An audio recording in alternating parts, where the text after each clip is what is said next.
So, good afternoon, everybody, and welcome to today's Learning Objectives webinar. And we are going to be talking all about Microsoft Copilot for 365. As mentioned, I will record this session and then send you the recording and the slide deck. It is unlikely that I will cover every single thing in the slide deck, so you'll have that for reference later. Also, if you have any questions, just send them to me in the chat and I will attempt to answer them as best as I can. I will also um, open it up for questions at the end, as I usually do. So let's go ahead and get started. So this is to remind you, because this is a screenshot I took when I was interacting with Microsoft Copilot.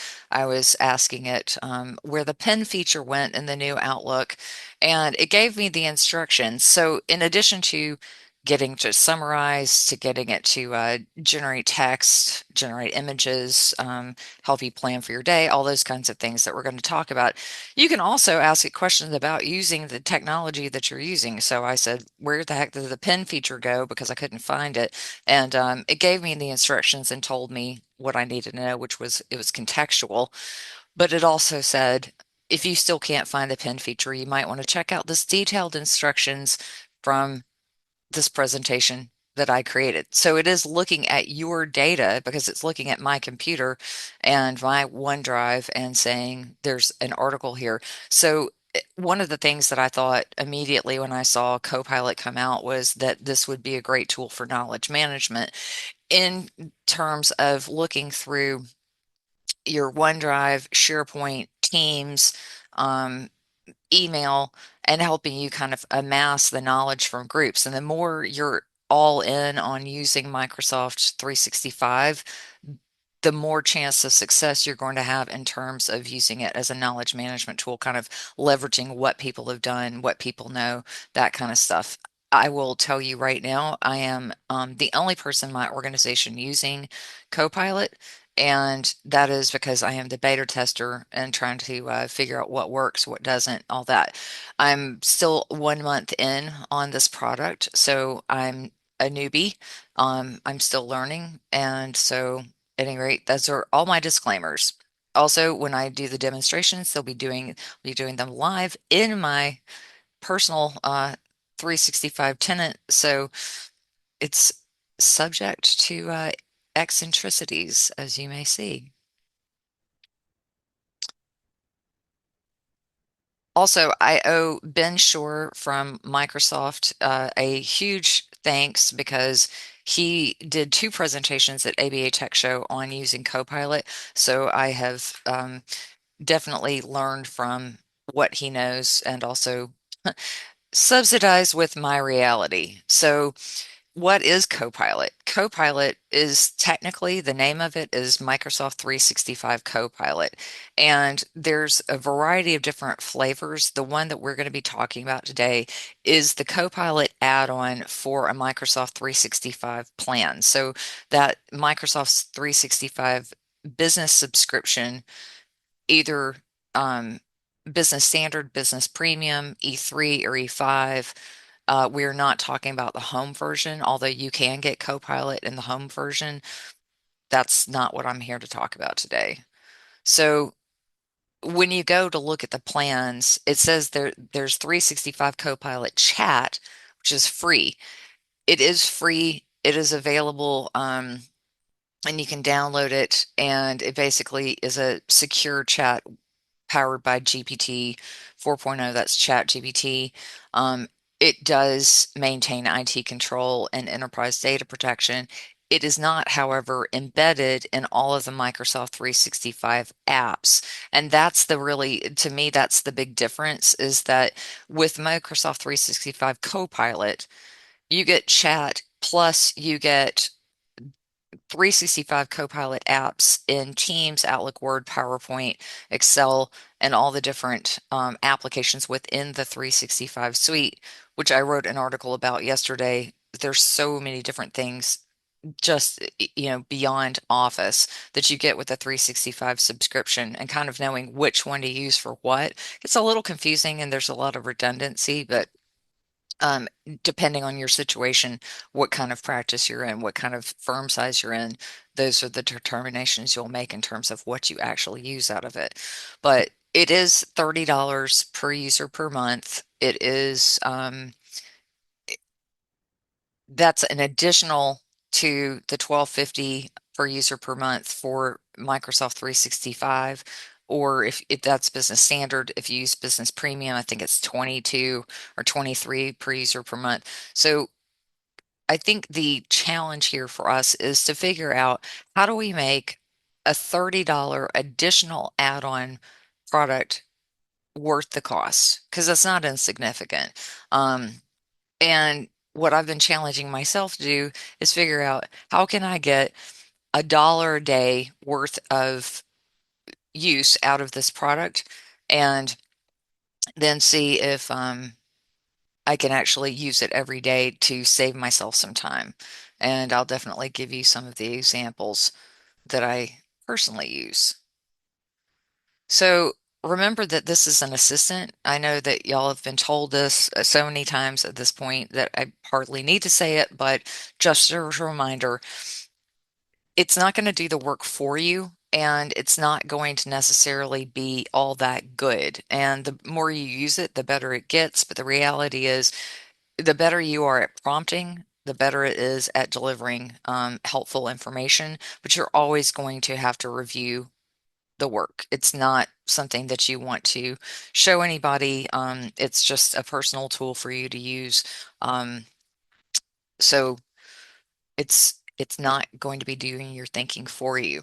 The other thing is, again, the more you're kind of all in with 365, the better it's going to be at unearthing information for you. And then the other thing is, say you're excited because you're going to go and try to get information or get it to help you with Excel. If your Excel spreadsheet isn't formatted in a way that it understands the data, um, it's not so great. And the other thing is, what can it see? So it doesn't train the LLM on your data. So the large language model that underlies this is OpenAI's LLM, and it's not training the LLM on your data, and it is respecting your 365 permissions. So what is actually does that mean? That means that your data goes up to Copilot, looks at the public model and possibly the web if you determine that you want to use the web as part of the data set. Um, but it's not training on your data. It only sees what you personally can see. So depending on the size of your firm or organization, you're going to have permissions set up to be able to see certain things. So for instance, you can't see my personal Outlook unless we have set up a shared inbox. So if you can see someone else's inbox, Copilot can see someone else's inbox. But if you can't, um, it can't. So Bob can't see Alice's data, which means that Bob's Copilot can't see Alice's data. So if you have set up, say, for instance, in your firm, you've got some bookkeepers, you've got an HR professional or a legal administrator, office administrator, or an IT group, and they have access to information within 365 that you don't see, or you've got, just different kind of isolated bits of information that not everybody can see. As long as your permissions are set up correctly, then everybody can't, you can only see what you're allowed to see. The reason I'm making this disclaimer is because kind of early days when people are starting to implement Copilot, especially across larger organizations and companies, they would start using Copilot and it would start pulling up information that technically they shouldn't see, like HR information with salaries and things like that. That was because the permissions weren't set up in SharePoint correctly to disable their ability to see that information. It just that it they didn't see it because it wasn't readily available from their screens. But Copilot is digging into all that information. So just be aware that if you do have sensitive information, if you have ethical walls set up, things like that, you need to make sure your SharePoint permissions are set up so that people can't, only the right people can see that information. And that's something an IT administrator would do for you, and make sure that that was all set up properly.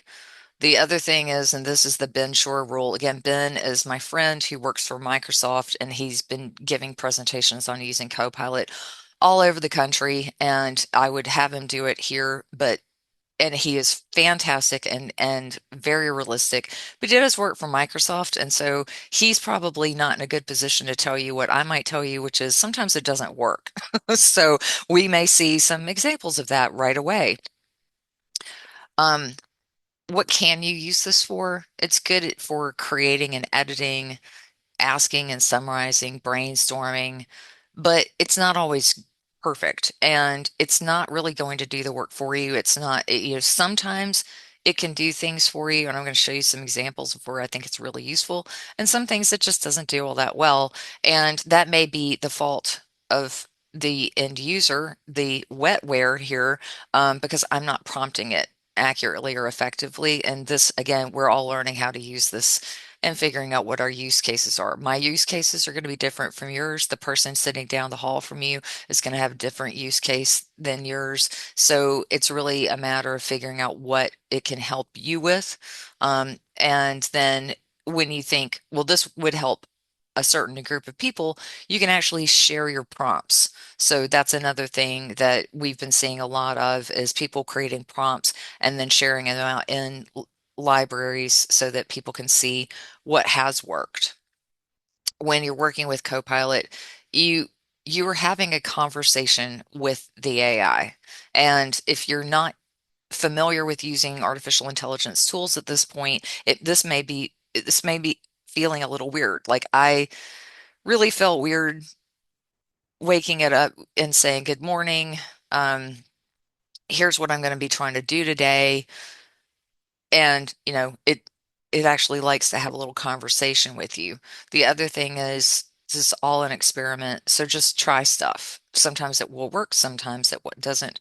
And then of course you cannot just automatically trust um what it tells you, so you do need to verify it. And one person just said creepy, and I agree. When I am having a conversation with it and asking it how it's doing this morning and asking it to help me, I do feel a little weird that I'm having a conversation with an AI and almost feel like I'm training it to be more humanistic, or at least try to act that way. But there it is. That's what we're supposed to be doing. The other thing is, the more back and forth, the better it gets. So just asking it a question and then having it go, "I'm sorry, I can't help you," or "I can't do that." Don't give up. Keep having it back and forth. You can say, "I'd like you to be able to do this for me. How can I best get you to give me that result?" And then retry it. So there's a certain time commitment in this. While it does speed things up as you're learning how to prompt it, you may actually be slowed down a little bit, and you may be tempted to go back and do things the way you've always done them, which is also absolutely fine. We don't have time to spend all day trying to figure out how to get the prompt right. And so sometimes you go, "I know how to do this." So speaking of prompting, it's still a thing. It's getting better in terms of we don't have to be as good with prompting, but there's definitely some tried and true ways to prompt the AI. And this holds true for not only Copilot, but also ChatGPT or Anthropic or Vincent AI or any of the tools that you're using where you're trying to get it to generate information. The more you prompt it effectively, the better it works. So I'm going to give you some examples here. So the better you prompt, the better it does. So if you write a blog post about probate, it's going to give you its best guess at what that is, but the more information you give it, the better it gets. So we want to think about it in terms of giving it a goal, giving it some context, telling it what our expectations are, what sources we like to use, and just keep going back and forth with it and asking it to refine and improve. So here's kind of the example of that. Write a blog post about probate. So write a blog post about program in the state of Illinois for an audience of seniors who aren't very sophisticated. So we're identifying, who our audience is. And then we're going to give it some expectations. What tone do you want it to write in? Um, and include information about designated beneficiaries, appointed executor.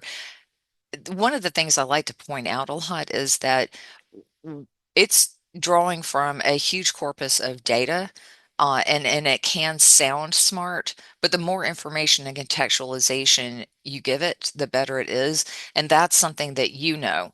And so you're not excused from providing the context, the information, the points that you want it to make. And I find that the when I'm using my own data as the source of information, it it does the best job. So um, then you can give it sources. So I can say, use this website, this document, and so you can put this thing called, it's a contextual IQ. So you can see you write a blog post, keep the tone in this way, but whoops, be sure to include information about these things and then prioritize the information from these documents that we have in our OneDrive or in our SharePoint and also from the web. And so the way you do that is you go through and you type a front slash and it gives you a picker and you can pick recent emails, files,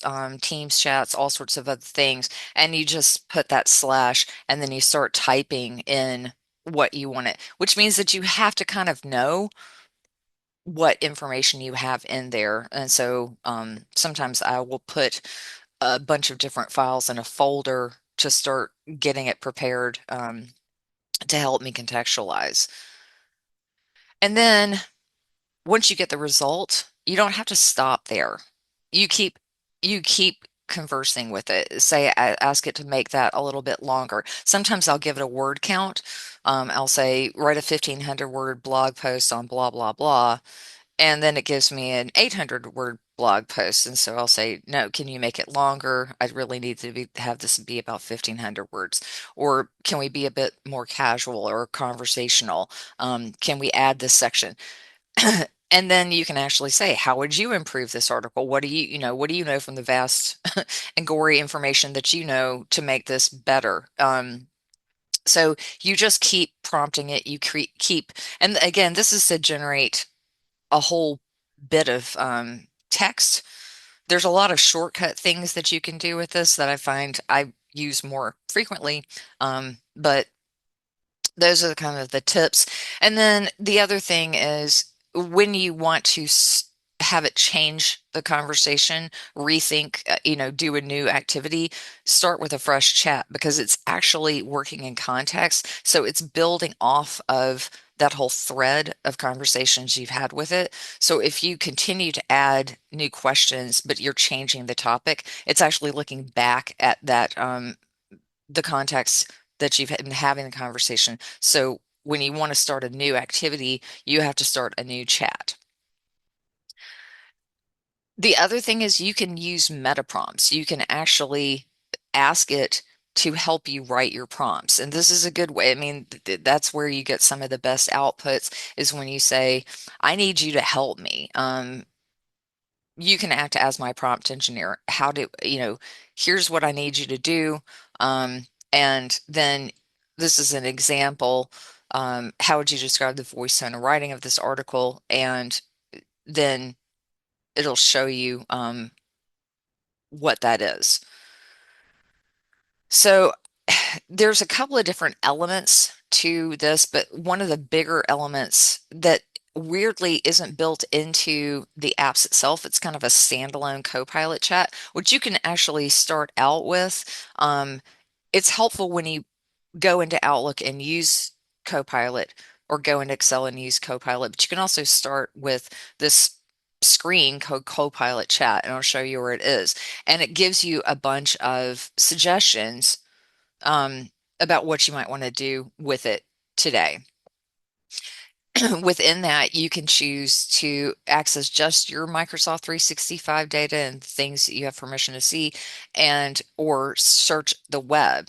So it's got the built-in search, um, and you just toggle between work and web.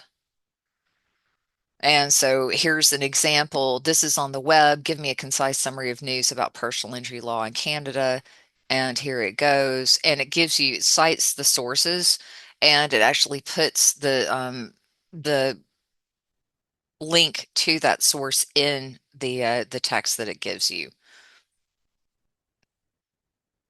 So then this is the difference again between give me a concise summary of about personal injury law in Colorado versus giving it more context, a better prompt. I'm an attorney in Colorado. Give me a concise summary. For each news item, suggest ways I might communicate that news to the clients. So if you're putting together a newsletter for your clients and you want to give them an update on Colorado law that has to do with a certain practice area, this is a great way to use these kinds of tools. It searches the web.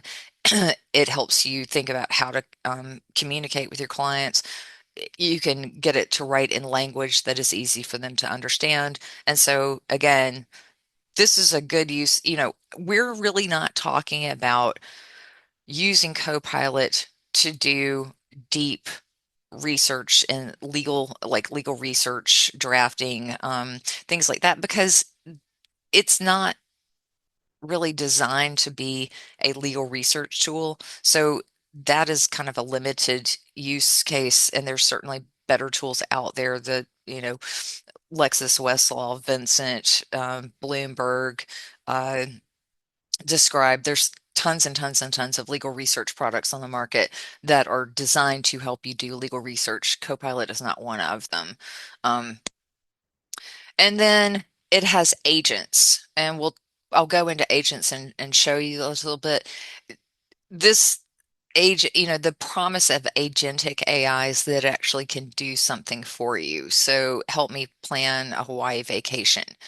Um, it's limited in its ability to actually do this right now, and you still have to go through and do a lot of work. That said, you can build your own agents based on templates within the Copilot Studio, and I'll show you what that looks like. And then the other thing is that if you're using SharePoint, you can write SharePoint agents. So if you've got a document library in SharePoint set up, you can actually write agents to do certain things, and the agents will, notify you when a new document has been sent to this folder or things like that, which you can also do through Power Automate. Um, or you can create an agent that says when this file is loaded to this folder, rename it, or, you know, depending on what your use case is, you can create these agents. The other thing is it gives you a whole prompt gallery for you to be able to identify good prompts and useful prompts. So you can just copy and paste prompts and use them. So you can just click on any of these prompts. These are the Microsoft prompts. Well, another thing that I mentioned, save your prompts. So within the Microsoft prompts, you can type job type and select from the app. So if you want to see Outlook prompts or you want to see Excel prompts, you can sort by app, the task you want to do, the job type, and then if the job type is legal, then it starts suggesting a bunch of different options. Analyze case law for risk management. Again, be extremely careful with this. This is not a legal specific product, and so your mileage may vary. But if you already have the data in 365, then this may actually be quite helpful because you can start mining information and leveraging content you've already written, contextualize by saying, look in this folder and that kind of stuff, and that could actually be quite useful. And then within the prompt gallery, the other thing you can do is save your prompts and also save your prompts that work really well to team prompts. So when you're going through and you've created a prompt that works really well, you can mouse over it and just click this little kind of bookmark icon, and that will save the prompt. And then again, you can go in and view prompts um, to see what's working for people. If you want to share your prompts, those are where they save them. And then you can also share the prompts to team prompts. And so that's, sharing it there. So if you find that you've created a prompt, set a reminder in 60 days to check on improvement in the data, include these people, and then you share to the team, and that shares it in the shared prompts. Um, there is a whole Microsoft Copilot Academy. So, and in this slide deck, I've put links to all these things so you can go and see it. But if you want to learn more about using Copilot and you want to get some training, they provide free training. You can kind of watch videos and demonstrations and tutorials. And again, but what I found is the more you intentionally use it, the better it is. So that's probably the biggest challenge for me is to remember to actually use the thing. It's constantly popping up and suggesting that you use it, but in our day-to-day world of trying to get our work done, sometimes even though you've purchased this tool and you think, oh, I should really be using this, you don't always actually actively use it. So we are going to walk through this. A couple of disclaimers. This product is still in beta, and many, well, I would almost suggest that all of the products that we are purchasing in the Gen AI space are still in beta. We're the beta testers. They're constantly changing, constantly improving, constantly sending out new versions, new updates. And so while we are paying for them, they aren't perfect and they're still learning. And that's just one of the things. The reason that we don't have a lot of free tools, and there are a lot, but things like this aren't free because it costs them a ton of money to generate. And that they, as you use it, it gets better. And then they continue to make it better. But for instance, I had Copilot create the slide and I told it, um, highlight the beta status of Microsoft 365 Copilot, um, emphasizing the importance of user feedback and refining the tool, and then use the quote from 2001: A Space Odyssey, "I'm sorry, Dave, I can't do that," to add a humorous reference. So the image that it provided for me was not this, "I'm sorry, Dave, I'm afraid I can't do that" from A Space Odyssey. It just put some generic and weirdly spelled graphic in there. And when I went to go ask it to improve it, I said, "Thanks, you referenced the quote regarding 'I'm sorry, Dave,' but it doesn't appear in the slide. Can you add the quote in place of the image?" And it basically said, "I'm sorry, Dave, I can't do that." So it says, "I understand. I can't make changes to your presentation directly. Here's some other things I can do." So again, it's a lot of trial and error, and sometimes it can be a little frustrating because you think, "Oh, I would really like it to be able to do this for me." But we know that we can do things the old-fashioned way, and so you just go back to grabbing an image off the web. So looking at, and this portion of the slide deck, by the way, I created from an outline. So it looks a little different from the previous slides because these slides are all created from an outline in Word that I uploaded into PowerPoint using Copilot and had it generate the slides. And I didn't really make any major changes to it. Um, and that's the kind of thing that can speed time up pretty dramatically. So the first thing I want to look at is the 365 Copilot chat. And that's the thing that we looked at. And that's kind of, if you think about it, it's your hub. And so I'm going to bounce over to that. Where you find Copilot chat, once you've got the thing installed and you've subscribed to it, when you go to Microsoft365.com, then over here, if it'll start you, it may start you out in home, and home is, you see they've renamed it. I'm not even going to try to figure out what Microsoft is doing with file naming conventions, or rather not file naming conventions, but product titles anyway. Now my 365 is called Copilot. Um, and one of the attendees said, thinking of Copilot's attention to permissions, could it be possible that it did not pull the graphic you needed because the phrase or image was copyrighted? So that's a good question. If I went into an image generator and told it to create an image with that text, it may create the text. It probably would not give me that actual image from um, the copyrighted movie still. So but how well it's actually ignoring my request because it was copyrighted, I'm not entirely sure. But let's hope that it actually has that kind of rules built into it.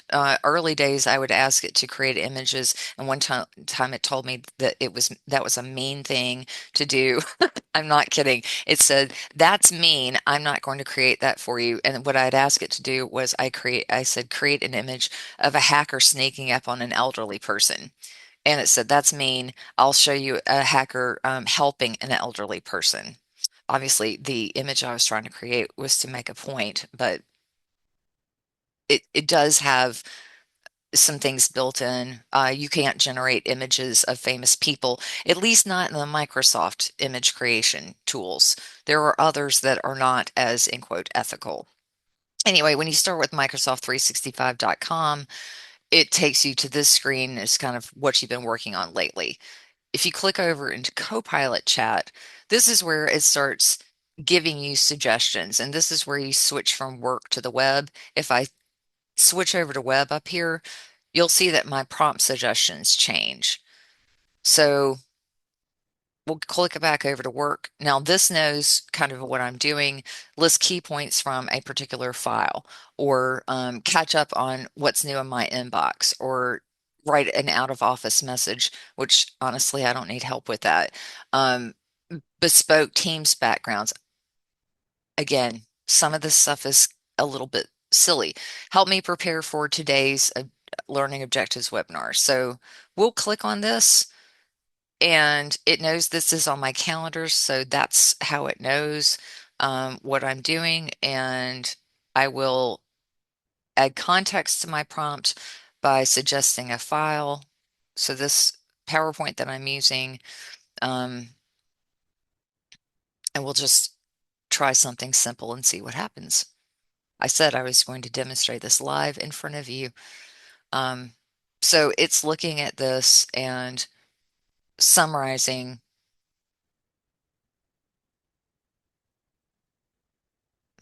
I have found that this has been very helpful in helping me prepare for other things. So, and then one of the things to be aware of is, okay, so here it's given me the summarization. And remember, I said that you can share the prompt, or you can go in and edit pages. You can add to a recent page. I can copy the text. I can share the prompt and copy with response. And then it gives me further prompting. So all of these things as I'm doing it. So we'll do a new chat and we'll say,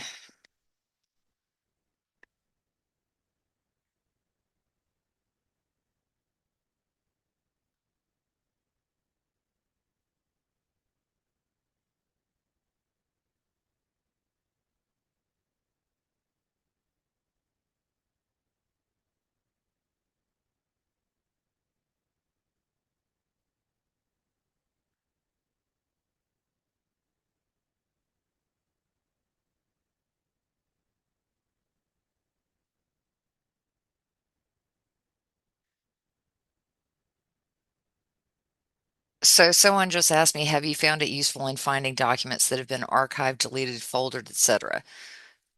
I don't use it for search that often, and it hasn't really been all that helpful in terms of doing that. I lost an MP4 file the other day. Don't ask me how. I do not know where it went. I tried every single thing, including asking Copilot to help me find all the MP4 files, and I couldn't find it. I still haven't found it because it was generated with Camtasia, and Camtasia is a third-party video editing tool. And so it creates its own type of files. And even though I produced it in MP4, I can't find it.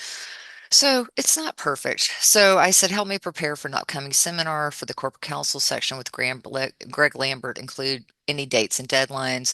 And this is where you have to not entirely believe it. So it says the dates are Tuesday and Wednesday, live webcasts. What's the theme, the session title, the session time. And again, we want to double check this because sometimes it gets it wrong. In this case, I happen to know that it's correct. Um, your key dates and deadlines, when am I available for a virtual walkthrough? I need to confirm my availability. I need to send in my speaker acknowledgement form. I will pass you on bio and headshots. Here's when the final manuscript due. Oh, shoot, that was yesterday. No wonder they're bugging me about it. Here's some preparation tips. If I click in here, then I can see here's the email, and I can go directly into that email. Here are the contacts, primary contacts, um, for who I'm working with on this, but it doesn't include Greg.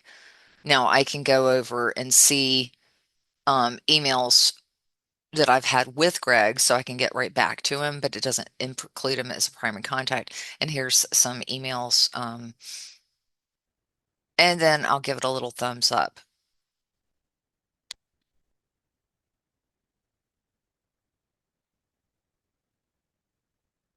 If I can type.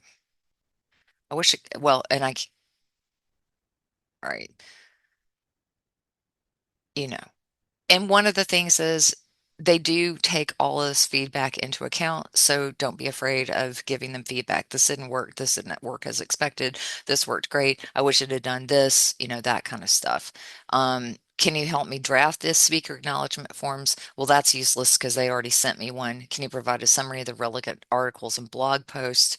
And you can continue to have this conversation. But it did a pretty good job at summarizing and pulling stuff together for me.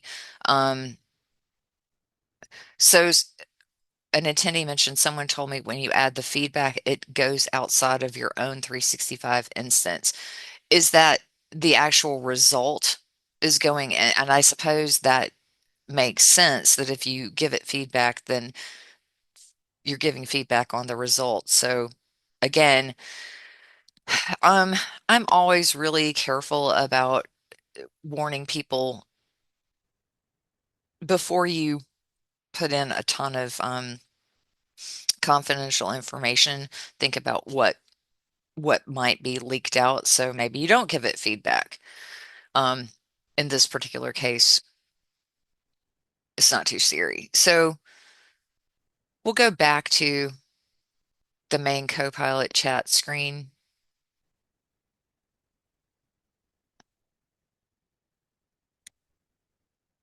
I'll have to refresh it.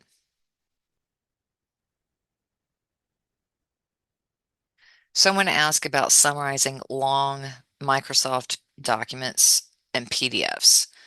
So I haven't tried it on a PDF. I know that what's built into Acrobat is morbidly bad.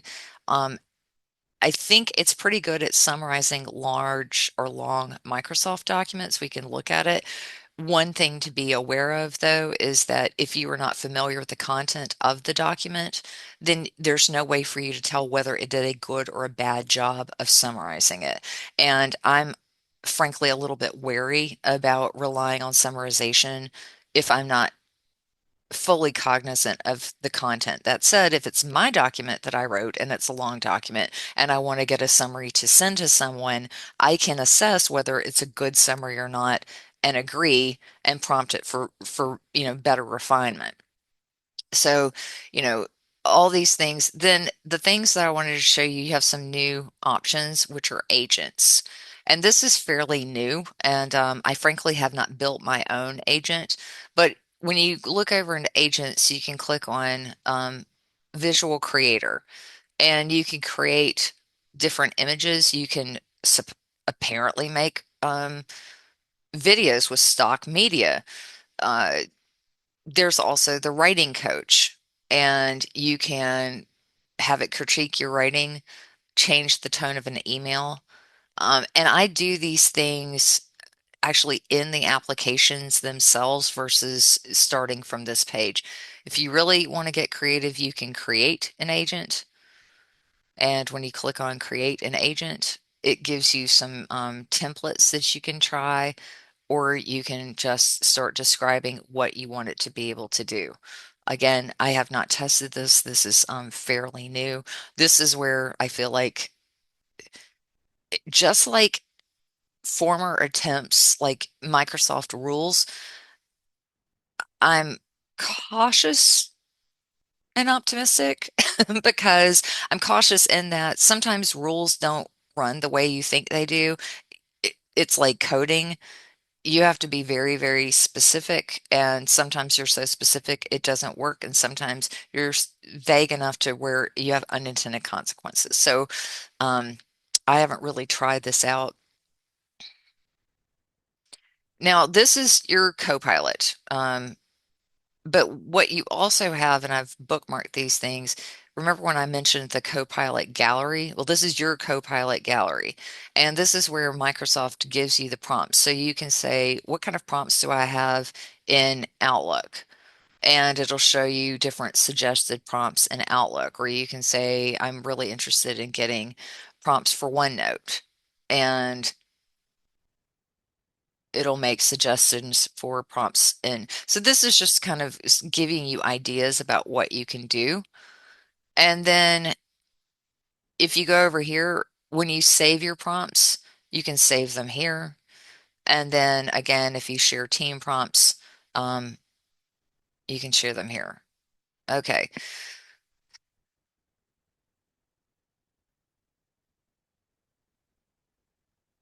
The other things is, remember, I also like to get updates on what's new. This talks about kind of just keeping you up to date with custom AI assistants, creating agents, learning more about the different things that are rolling out. Because, like I said, we're kind of in a beta testing phase. Um, and then this is the Copilot Academy. And I have links to all of these things in your slide deck so you can go through and check it out.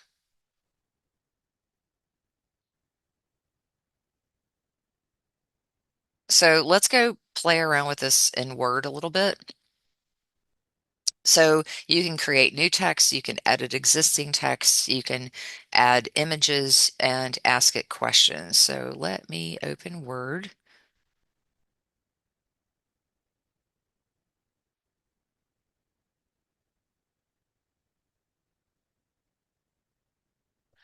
So I thought I would try to see if it could help me copy edit.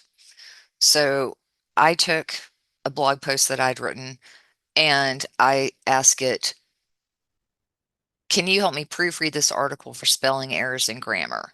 So that is different from the editing tool. This is actually asking for um, suggested changes in language. And so what happened is I asked the question, I understand you want to proofread the document.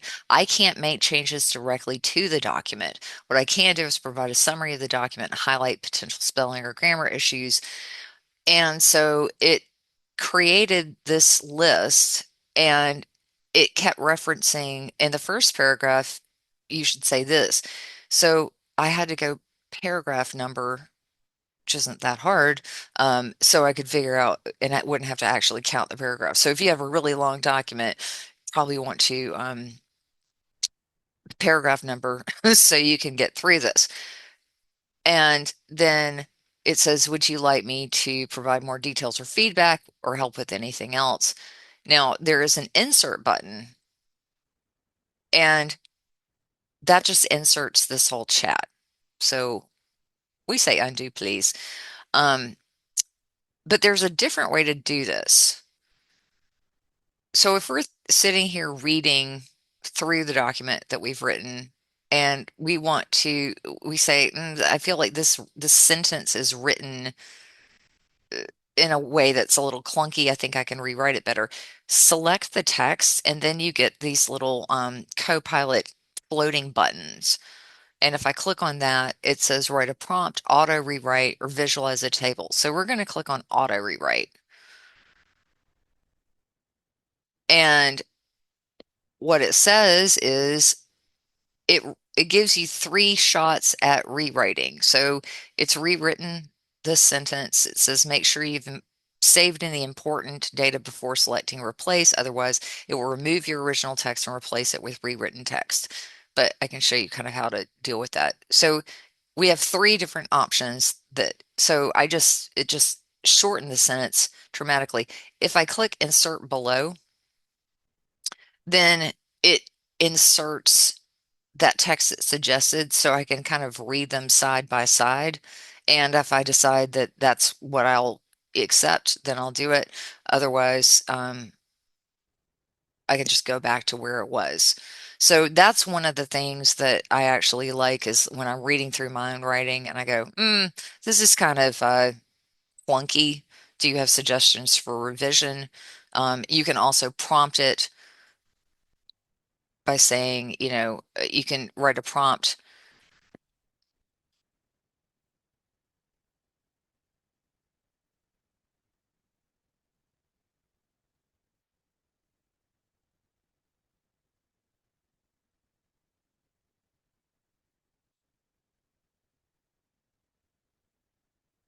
You can specifically say what you want it to do.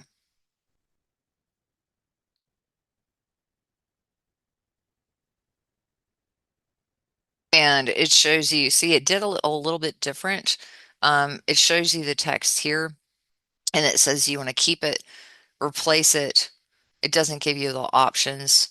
So we'll say keep it, but then I'm going to have to put it back into the document itself. So it's not, it again, you've got the Copilot button up here, and you can, or say, let's see, it gives you the prompt, summarize this document, extract text from this, add an image, create a banner design, all sorts of things that I'm probably not going to do.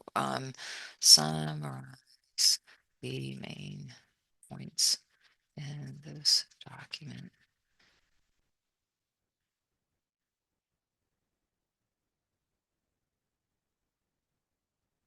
And again, because I wrote this, I have a much better idea of whether or not um, or if I wanted to turn this, which I do a lot, turn this into a PowerPoint.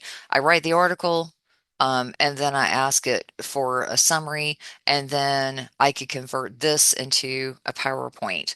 Um, and it's citing where in my article the summary is coming from and all of that kind of stuff.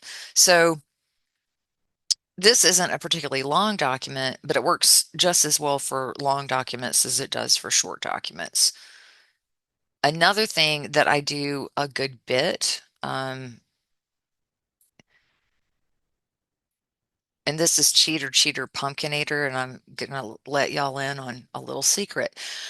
I have a newsletter that comes out every Friday, which you feel free to subscribe to. And I go through a bunch of articles that I've saved through the week and then try to pick out the five or six that I think are most relevant to my audience, which is practicing attorneys, and what could be useful for them to know for the week. So I've already done the heavy lifting of reading the articles, determining whether or not those are articles that I think have actionable information that's useful for my audience. And then I copy and paste the links, and then I usually write a little summary. Well, what I found is Copilot does a pretty darn good job of doing that. So I can go in and say, for each article, link, write a brief 2 to 3 sentence description explaining who wrote the article, what publication it is in, and then why it would be useful to lawyers. So I told it for each article link, write a brief 2 to 3 sentence description explaining who wrote the article, what publication it's in, and why would be useful for lawyers. And then I can go through and copy and paste. So if I think that this is a good description, this article is published in Lexology and discusses practical applications, blah, blah, blah. If I like that, I copy and paste it, put it in the document. It's not rewriting the document for me. Well, it is writing the document for me, but I can go in and then I can edit this. So if I wanted to insert all this, but it doesn't add the hyperlinks to it. I haven't figured out how to do that. Maybe that's agentic. Anyway, that's another use case that I have. So it has reduced the amount of time I spend putting the newsletter together from me creating the copy and then editing it and then sending a test, testing it, doing all this stuff. It's taken about 20 minutes, 15 minutes, 20 minutes out of the time that I spend creating this newsletter. And if that's the difference between me not getting the newsletter out on a Friday because I've got a bunch of other stuff to do, that to me makes a big difference. The other thing I should show you is if you start with a brand new document, it it asks you, it gives you big prompts. Create an outline, produce summary of this file, draft a document based on this file, describe what you'd like to write. So every time you open a new document, it gives you some ideas about what you're going to do or what you can do.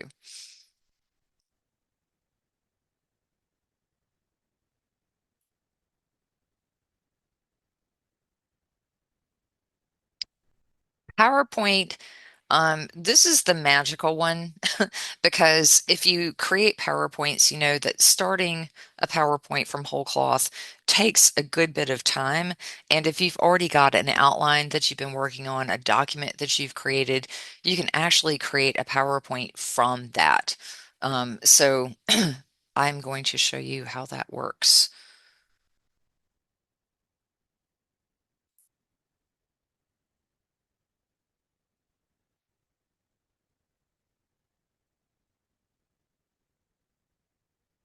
All right, so here we go in a brand new PowerPoint. So I can go and ask it,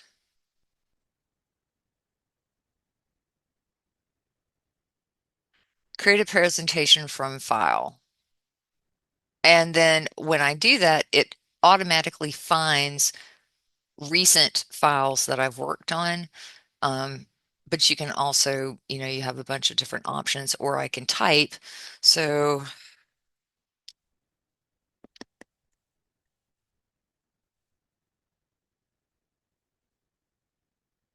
just words. All right, so this is an article I wrote yesterday, and I'm going to create a presentation from it and click go.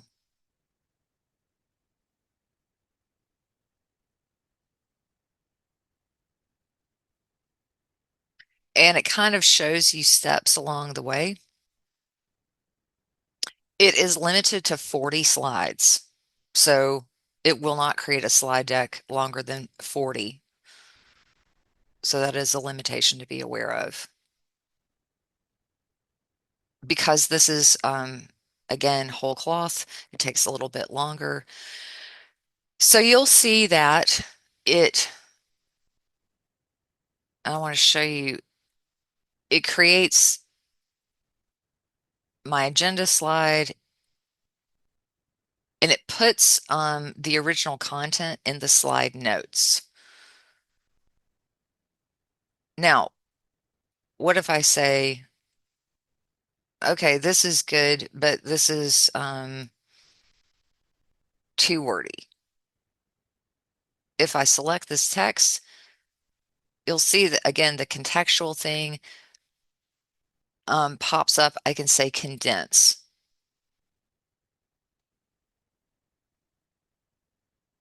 And if it thinks it can condense it and you can accept it. So if it the article that I wrote was pretty uh, pretty outline oriented, but if it's dense text and it starts pasting in dense text, then you can have it rewrite. Now, the other thing is obviously I think the text is too small. Um, yes, I do have the work version of Copilot 365. So and what I'm showing you is the $30 per user per month add-on for the Microsoft 365 suite. So anyway, there's a lot. I actually use, if I wanted to add a graphic, I could say create a graphic, um,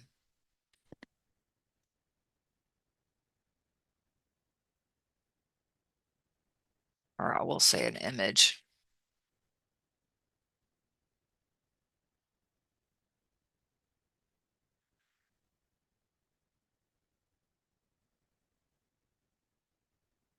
And it's actually going into Microsoft Designer.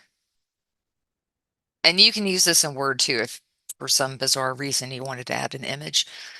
Um, it's using Microsoft Designer, which is built into Windows 11, which is a free product. The Microsoft Designer is, and looking at ostensibly at the text on this slide, um, and trying to generate an image for us to use. Wow, that's some stuff. So if I choose this, I can click on insert and it inserts, and then you still have to manipulate it. You can go into Designer, which is also kind of something that Designer was part of PowerPoint, and they've taken it away, and you only get it if you have Copilot. So if I want to make it look good, then I would choose one of the design styles. So again, this is speeding up the time that it takes for me to create a PowerPoint whole cloth, from laborious hours to maybe an hour or two. So I find this incredibly useful.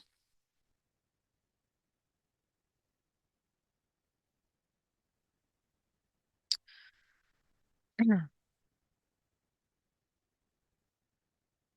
Now, one of the ones that I had the biggest hopes for, but I'm still trying to figure out how it can be useful for me is in Outlook. And I know we've kind of run it up against time, so Outlook is the last one I'm going to show you.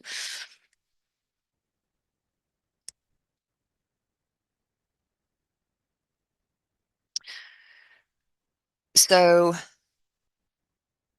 this is just an example. If you open up Copilot, and I'm using the new Outlook, so don't hate me. I've actually gotten used to it. So I ask it, catch me up on emails from the past day, organized and summarized by topics. Very helpful. And so it says, okay, corporate council program materials are due, which we already have discovered. And then what CLE programs, it summarized, here's my CLE affidavit from a program I did yesterday. Here's the thank you and the results from the evaluations. Um, Here's more evaluations from a program I did, so it's telling me kind of, it's just summarizing all the emails I got yesterday. Um, Somebody asked me to help with something, uh, and I can click into here and actually go to these emails, which is helpful. And then just miscellaneous stuff that I need to follow up on. So just prompting it to kind of say, go through my emails and help me um, identify what I need to respond to, that works. Another thing that I do is you can summarize a thread. So, for instance, with Greg Lambert, who's my co-presenter for a program coming up, um, on top of any thread, it has a summary by Copilot, and it'll just give me a quick summary. The program is scheduled for this time.